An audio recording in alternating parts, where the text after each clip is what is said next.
It's your fault for not being with our son. I'm not interested in a workaholic like you. These are the words Brian, my husband of 5 years, said to me.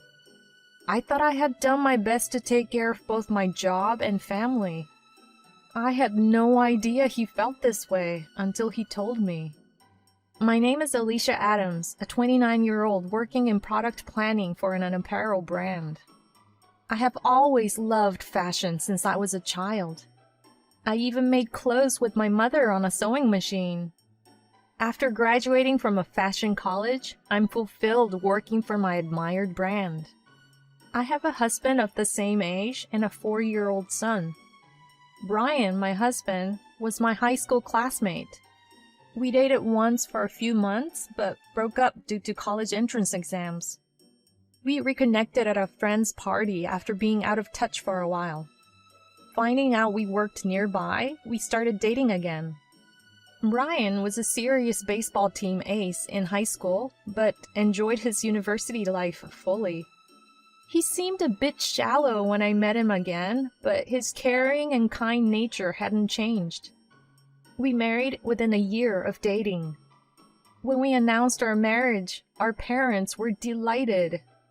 "Oh, I feel reassured if he's marrying you, Alicia," Brian's mother said to me happily.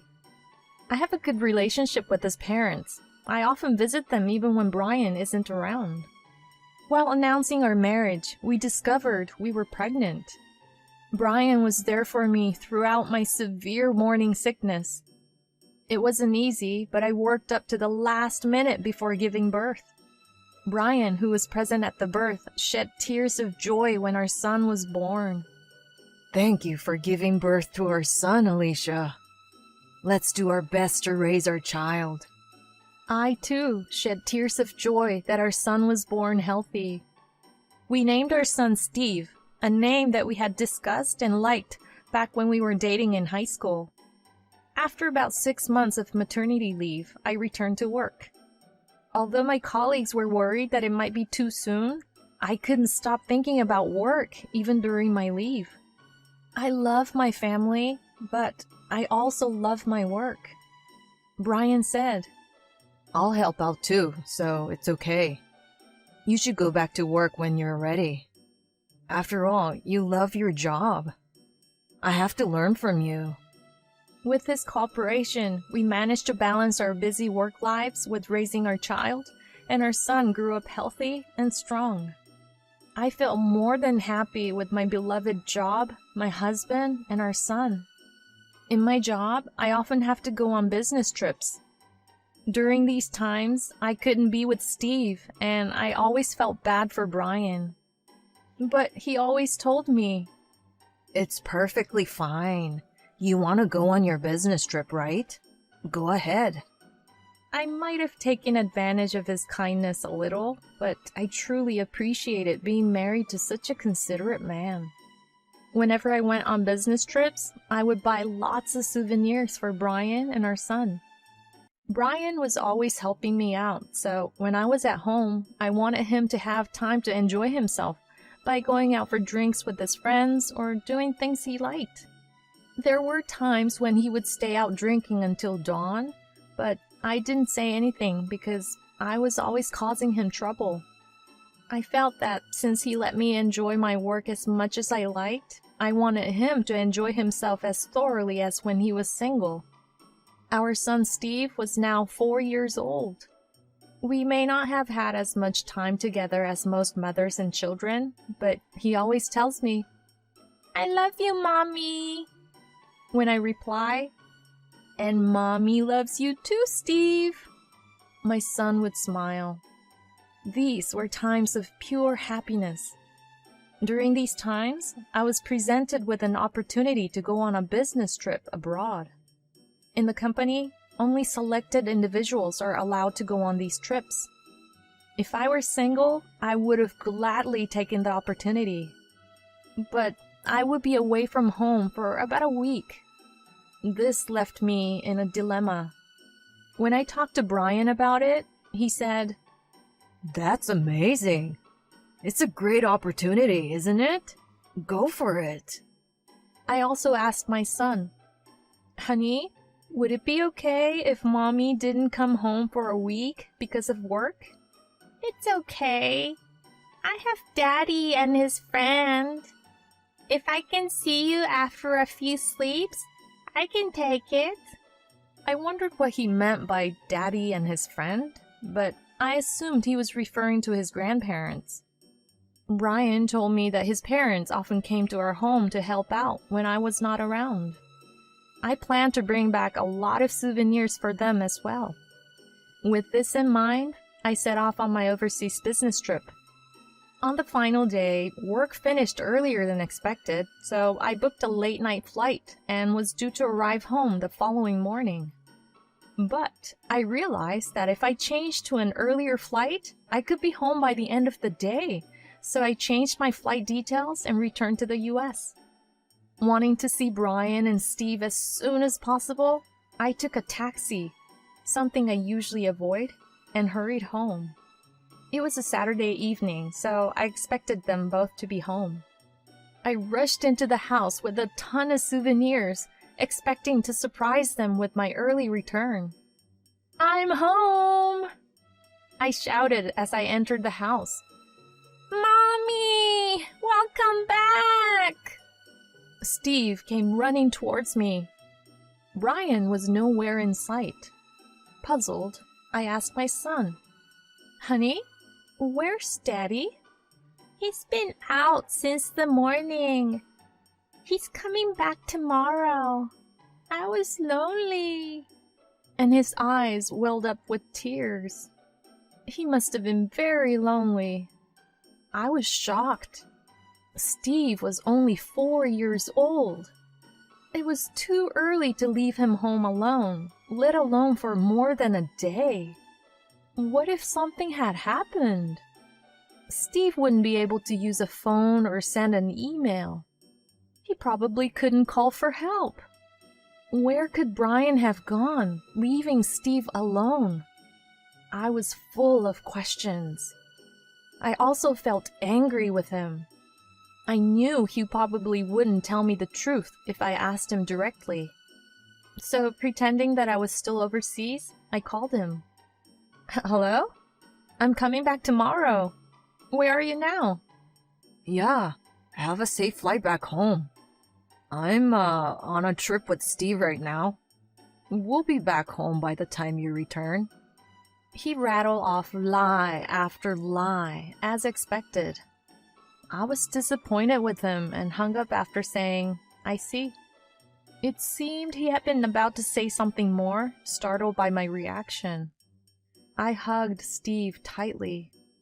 Not only did Brian lie, but the fact that he was ready to leave our son, 4-year-old son, home alone for over a day was unforgivable. Seeing Steve tearful, I thought it was impossible for me to continue my marriage with him. I gave Steve his souvenirs and cooked dinner, and we ate together. "Hey, sweetie, do you know where Daddy has gone?" I asked him. He answered, "He's gone out with Mandy." I didn't know any woman named Mandy among our acquaintances. As far as I knew, Brian didn't have any sisters. "Does Mandy come often?" I asked my son. "She comes to our house a lot when you aren't around," he answered. I was convinced that he was having an affair. After putting Steve to bed, I packed as many of mine and Steve's belongings as I could into boxes and suitcases. I decided to leave once my son woke up. As I packed, tears welled up in my eyes. Brian didn't contact me, presumably thinking I was still abroad.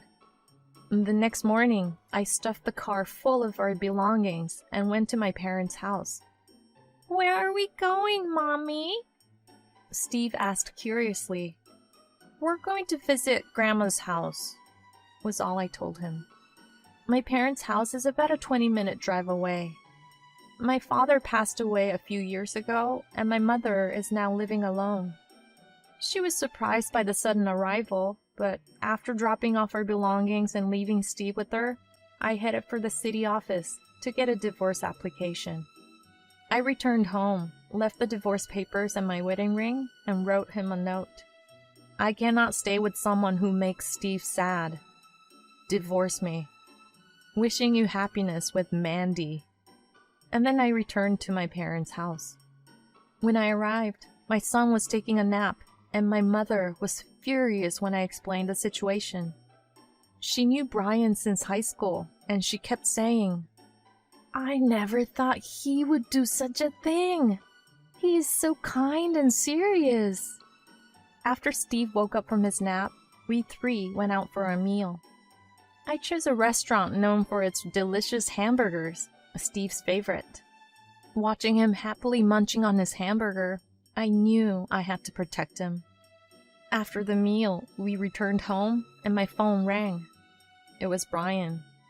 I'm sorry for lying. Please come back. I was actually visiting a college friend who was in a hospital after an accident. I asked my mom to take care of Steve. He said, obviously lying. I felt cold towards him, so I played a little mean and asked, "Is this college friend named Mandy?" He feigned ignorance. Huh? Who's Mandy? Steve was crying when I came home. I don't want to be with someone who makes him cry. I want a divorce, and I'm not coming back to that house. He pleaded. Please, reconsider. I rushed out because my friend had an accident. It's true that I asked my mom to take care of Steve. I'll call you again. And he hung up. I felt like everything he said was a lie, and I'm pretty sure it was all a lie. But he seemed to think he could still deceive me. After that, I commuted to work from my parents' house, and in exchange for giving her living expenses, my mother cut back on her part-time work hours to take care of Steve. She seemed to enjoy being with her grandson, telling me with joy, "Steve was such a good boy today. It seems like he made new friends at the nearby park." Brian would call almost daily, spewing lies and apologizing. I consistently told him, "My mind is set on divorce, so stop calling me." He even came to my parents' house once while I was at work, but my mother sent him away. The divorce proceedings weren't moving forward, so I decided to go to a detective agency. I wanted decisive evidence of his affair. A few days later, the agency reported that Brian was spending nearly every day with a woman in her early 20s. They had taken many pictures, and it seemed she was also frequently visiting the house where I used to live. I was convinced that this woman was the Mandy that Steve had mentioned. Even as he was begging me to come back, it seemed he was having fun with his lover. I couldn't believe he could do something so despicable. I wondered what happened to the sincere man he used to be. One weekday night, I finished my work early, took the pictures I received from the detective agency, and went to the house where Brian was living. As I walked into the living room, I found him and the woman from the pictures watching a movie together. The woman shrieked loudly at the sight of me and clung to Brian. "Jesus, who the hell is she? She scared me!" Brian looked so surprised that he seemed to be speechless. "I want to finalize the divorce soon, but the process isn't moving forward, so I came here. Could both of you sit down here?" Both he and the woman sat at the dining table silently. The woman was making a fuss, but when I told her to sit down quickly, she sat quietly. It's not what you think. She's my sister-in-law." He tried to lie again. "Oh God, you don't have a sister, Brian. Enough with the lies." I had a detective agency take photos, but they seem meaningless. This is Mandy, right? The one you left Steve for and went on a trip with that day? When I said this, they were silent for a while. Will you answer me? It's fine if we get divorced, right? When I pressed them further, he gave up and began to speak with a resigned look on his face. It's your fault for not being with Steve. I only left him for a day. How many days have you been away? He retorted. I was genuinely surprised. My work was indeed busy, and I had many business trips, but I always talked to him about them. If he was unhappy, I think I could have cut back on my work. Didn't I discuss it with you? You always said it was fine. I couldn't say no to that. He might have been holding back, but that doesn't justify leaving a 4-year-old child alone at home and having an affair. I don't want him to equate my leaving Steve and his care for work with that. So that makes it okay for you to cheat? To leave Steve alone at home and go on a trip? At my words, he sighed deeply and said, I'm not interested in you, who's always working. She's different from you. She's family-oriented and always puts me first. Steve's even attached to her. I don't mind divorcing, but we'll be the ones to raise him. It's not a lie that I asked my mom to take care of him that day. I also sighed deeply and made a call. Hello? You can come in now. He looked puzzled. The woman was still looking down. There was a few minutes of silence. Then the intercom rang, and I went to the front door to meet her. The one I called was my mother-in-law. When Brian saw her, his mouth fell open in surprise. Tell us, did Brian ask you to take care of Steve that day? When I asked, she said, No, he didn't ask me anything like that. That's what I thought. I can't leave Steve with someone who lies like that. Hey, Mom, I asked you, didn't I? My husband appealed to his mother in a panic. What the hell do you think you are doing? Aren't you ashamed of yourself? How can you lie in front of your son like that? Alicia told me everything. I am not on your side, she stated clearly. Before coming to this house, I had gone to her place, told her everything, and asked for the truth. The mother-in-law, who had experience in raising children and had been taking good care of my son, was quite surprised that a 4-year-old child had been left alone at home, and apologized to me. When I told her that I wanted to get a divorce and asked for her cooperation, she readily agreed. You too, Mom? Fine. Let's go to court. I'll get Steve, he said until the end, but I told him to do as he pleased and left the house with my mother-in-law. When I thanked her, she said, It's a request from you, whom I've known since high school. Of course I'll help you. I'm sorry about my son. I'll help you with the trial and everything after that. I couldn't help but hug her while crying. Thank you so much. I feel so frustrated. It's okay. Alicia, you've had a hard time too. I felt saved by her kind words. I drove her home and cried my heart out in the car alone while listening to my favorite music. I can't cry in front of my son, so I wanted to let out all my tears here. Once I finished crying, I felt much better. I decided in my heart to protect my son with all my strength. After that, the trial began. I knew I would win without trying, but Brian insisted on a trial. The divorce was granted easily, and I got custody of my son. The decisive proof of his affair played a big role. I was truly glad I went to the detective agency. I heard from my lawyer that my husband's mistress was a receptionist at the same company. Since it's a small company, the rumor spread quickly and she was forced to leave the company.